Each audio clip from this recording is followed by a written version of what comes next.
So hello everyone, कैसे हो आप सब। और आज की इस वीडियो में हम डिस्कस करेंगे टोटोमेरिज्म के बारे में। टोटोमेरिज्म क्या होता है, आइसोमेरिज्म क्या होता है।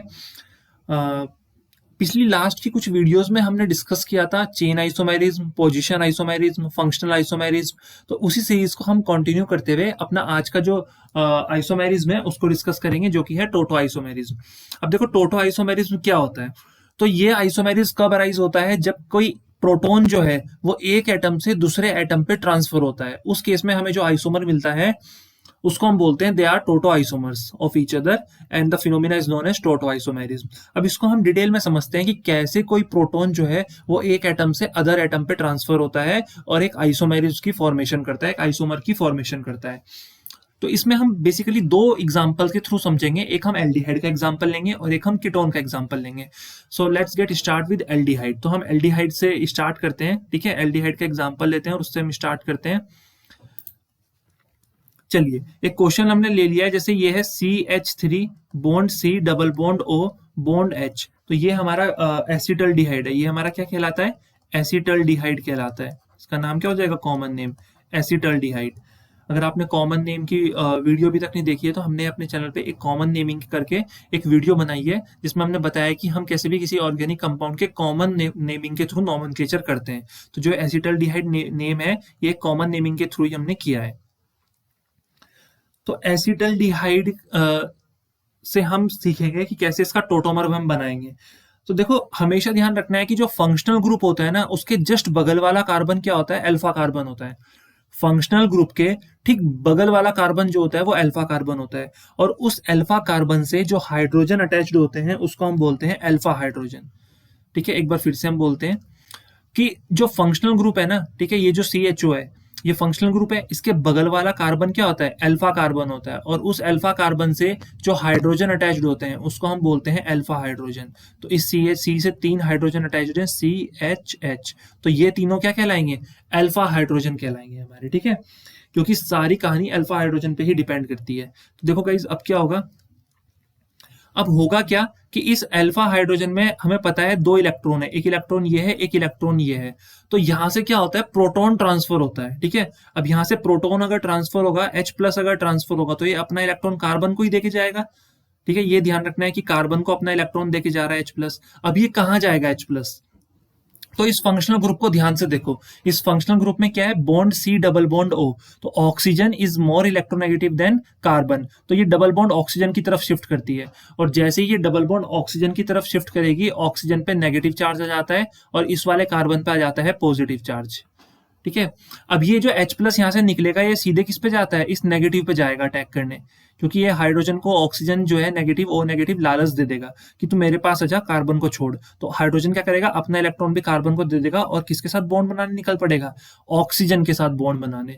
तो ऐसा जब कुछ होगा तो कंडीशन क्या बन जाएगी, देखो हमारी कंडीशन क्या बन जाएगी कि CH2, ठीक है, 2 हाइड्रोजन बचे हैं, तो अब नेगेटिव आ जाएगा इस CH2 पे। क्यों, क्योंकि हाइड्रोजन का इलेक्ट्रॉन भी इसी के पास आ गया। तो बॉन्ड C, ये सिंगल बॉन्ड, अब यहाँ डबल बॉन्ड थी तो अब ये सिंगल बॉन्ड बचेगी। क्यों, क्योंकि एक बॉन्ड तो मूव कर चुकी है ऑलरेडी। और ये O- के साथ H+ जुड़ेगा तो ये बन जाएगा OH। और यहाँ पर तो ऑलरेडी एक H है और इस वाले कार्बन पे कौन सा चार्ज आ गया था, पॉजिटिव चार्ज। अब होगा क्या यहाँ पर कि जो ये वाला कार्बन का पॉजिटिव है वो इस वाले कार्बन के नेगेटिव के साथ, मतलब पॉजिटिव नेगेटिव मिलकर डबल बॉन्ड की फॉर्मेशन करेंगे। तो ये कुछ हमारे पास इस तरह से बन जाएगा, CH2 double bond C bond OH और बॉन्ड H। तो देखो पहले क्या था, ये पहले ये अल्डिहाइड था, मतलब अल ग्रुप था, एल्डिहाइड है ना। और अब ये क्या बन चुका है, अब ये बन चुका है इनोल, ठीक है। अब देखो आप लोग कहोगे कि ये तो अल्कोहल है तो इसको इनोल क्यों बोला। तो अल्कोहल है, नो डाउट ये अल्कोहल है, इसलिए OL आया है, बट यहाँ पर डबल बॉन्ड भी है तो इसलिए इसको हम बोलते हैं इनोल फॉर्म। क्या बोलते हैं, इनोल। और वैसे इसका नाम क्या हो जाएगा, विनाइल अल्कोहल, ठीक है। वैसे ये क्या हो जाएगा, विनाइल अल्कोहल। ये ध्यान रखना है, ठीक है। तो ये एक दूसरे के क्या कहलाएंगे, टोटो आइसोमर्स कहलाएंगे। ये एक दूसरे के क्या कहलाएंगे, टोटो आइसोमर्स कहलाएंगे, टोटो आइसोमर्स। और इस फिनोमिना को हम बोलेंगे टोटो आइसोमेरिज्म। अभी मेरे को पता है कि कुछ ना कुछ डाउट आ रहा होगा, ठीक है, मन में कुछ ना कुछ डाउट होगा कि कहीं पे कंफ्यूजन हुई है। तो डोंट वरी, अभी हम एक और एग्जांपल लेते हैं और उस एग्जांपल को भी सॉल्व करते हैं, फिर पूरा क्लियर हो जाएगा, ठीक है। एक बार हम फिर से देख लेते हैं आइसोमेरिज्म क्या होता है। कि आइसोमेरिज्म जो प्रोटॉन के ट्रांसफर से अराइज होता है, मतलब जब प्रोटॉन एक एटम से दूसरे एटम पे ट्रांसफर होते हैं तो जो आइसोमेरिज्म अराइज होता है उसको हम बोलते हैं टोटो आइसोमेरिज्म। अब चलिए एक और एग्जांपल से हम डिस्कस कर लेते हैं, ठीक है। हम एग्जांपल ले लेते हैं CH3 bond C double bond O bond CH3। तो ये एग्जांपल किसका हो जाएगा, ये कीटोन का एग्जांपल हो जाएगा, और वैसे इसका नाम क्या हो जाएगा, प्रोपेनन। एग्जांपल क्या हो जाएगा, प्रोपेनन हो जाएगा। तो इस CH3 को अगर मैं इस तरह से लिखूं, इस CH3 को अगर मैं ऐसे लिखना चाहूं ओपनली इस तरह से, तो मैं लिख सकता हूं, कोई प्रॉब्लम नहीं है ना। तो अब होगा क्या, देखो फिर से वही सिनेरियो होगा कि कार्बन और ऑक्सीजन जो है डबल बॉन्ड है, तो carbon oxygen is far more negative than carbon, तो ऑक्सीजन पे नेगेटिव चार्ज आएगा क्योंकि ये डबल बॉन्ड ऊपर की तरफ मूव करेगी, है ना। तो कार्बन पे क्या बचेगा, पॉजिटिव चार्ज बचेगा, ठीक है। कार्बन पे क्या बचेगा, पॉजिटिव चार्ज बचेगा। अब होना क्या है कि यहां से ऑक्सीजन पे नेगेटिव आ गया, तो ऑक्सीजन कोशिश करेगा कि जो हाइड्रोजन है ना ये अपनी बॉन्ड तोड़ के मेरे साथ आ जाए, तो यहां से हाइड्रोजन जो है H+ की फॉर्म में निकल जाएगा और ये चला जाएगा इस O नेगेटिव पे। तो जैसे ही ये इस O नेगेटिव पे जाएगा तो कंडीशन कुछ क्या बन जाएगी, कंडीशन कुछ इस तरह हो जाएगी कि देखो ये तो H है, ये HC है, ये H है, बॉन्ड C, अब ये सिंगल बॉन्ड बची और ये हो जाएगा OH, और यहाँ पर तो CH3 हमारे पास है ही पहले से, ठीक है। और इस कार्बन पे पॉजिटिव आ गया, क्यों आया, क्योंकि इसकी बॉन्ड ऊपर की तरफ मूव की तो इस पे पॉजिटिव आया, ऑक्सीजन पे नेगेटिव, और यहाँ से H+ निकला है, तो हाइड्रोजन अपना इलेक्ट्रॉन भी इस वाले कार्बन को देके जाएगा, तो इस वाले कार्बन पे आ जाएगा नेगेटिव चार्ज। तो अब होना क्या है दोस्तों, यहाँ पर क्या होगा कि ये पॉजिटिव नेगेटिव मिलके एक डबल बॉन्ड बना लेंगे। तो यहाँ पर कुछ कंडीशन इस तरह हो जाएगी कि CH2 double bond C bond OH bond CH3, कुछ इस तरह का कंपाउंड यहाँ पे तैयार हो जाएगा। इसका अगर हम नाम लिखना चाहें तो 3 कार्बन की चेन है, तो प्रोप, ठीक है। 1 पे क्या है, डबल बॉन्ड है तो इन, और 2 पे क्या है, अल्कोहल है तो ओल, तो प्रोप 1 इन 2 ओल इसका नाम हो जाएगा। तो दोस्तों यहाँ पर एक चीज अगर हम ध्यान से देखें, ये कीटोन ग्रुप है, ठीक है, ये कीटोन ग्रुप है, तो इसको हम कीटो ग्रुप बोल सकते हैं, कीटो बोल सकते हैं, ठीक है। ये CH3 bond C double bond और बॉन्ड CH3, तो कीटो ग्रुप है ये, और ये हमारा बनता है इनोल। ये क्या बनता है, इनोल। तो देखो कीटो से क्या बन रहा है, इनोल, तो इसी वजह से ना इसको हम कीटो इनोल टोटोमराइजेशन भी बोलते हैं। हम क्या बोलते हैं, कीटो इनोल टोटोमराइजेशन। तो क्यों बोलते हैं keto enol tautomerization, I think clear हो गया होगा, क्योंकि कीटो फॉर्म जो है वो किस में कन्वर्ट हो रही है, इनोल फॉर्म में कन्वर्ट हो रही है, सो दैट्स व्हाई इसको हम बोलते हैं कीटो इनोल टोटोमराइजेशन। तो आई होप गाइस कि कीटो टोटोमराइजेशन क्या होता है, कैसे टोटोमराइजेशन करते हैं, ये क्लियर हो गया होगा। तो इसी क्रम में आगे बढ़ते हुए ना हम एक चीज और देखते हैं कि ये जो टोटो आइसोमेरिज्म है इसके लिए क्या कंडीशंस होती हैं, ठीक है। तो हम यहाँ पे पढ़ने वाले हैं कि कंडीशन फॉर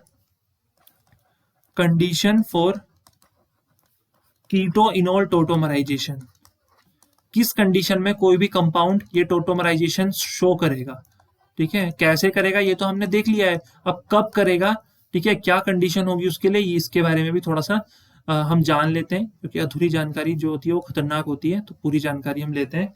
देखो तो मैं यहाँ पे क्या लिख रहा हूँ, यहाँ पे ध्यान देना, कीटो फॉर्म, ठीक है, कंडीशन लिख रहा हूँ कि keto form must have 1 alpha hydrogen which is directly bonded to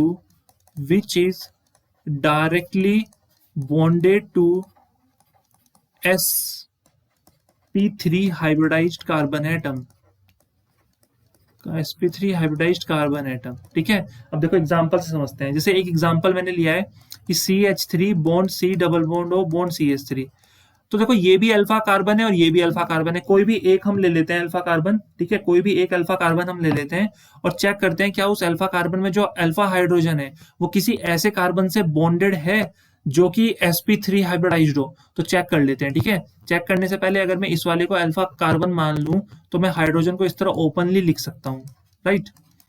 तो ये सिग्मा है, ये सिग्मा है, ये सिग्मा है, ये सिग्मा है, तो 4 सिग्मा का मतलब होता है sp3।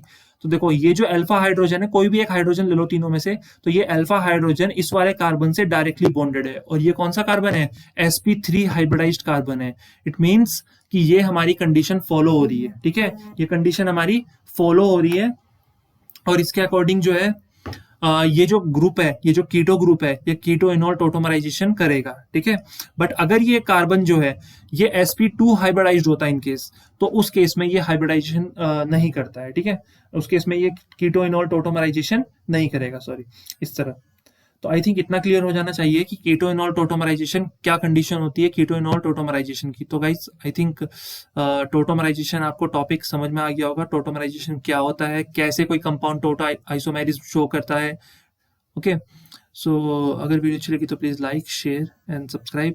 तो मिलते हैं किसी नई वीडियो में जिसमें हम इसी आइसोमेरिज्म की जो चेन चल रही है हमारी, इसी में हम आगे डिस्कस करेंगे स्टीरियो आइसोमेरिज्म और उसके टाइप्स के बारे में, जो कि हैं ज्योमेट्रिकल आइसोमेरिज्म और ऑप्टिकल आइसोमेरिज्म। तो आई होप गाइज कि आपको ये वीडियो अच्छी लगी होगी। अगर वीडियो अच्छी लगी तो please like, share and subscribe, और थैंक यू।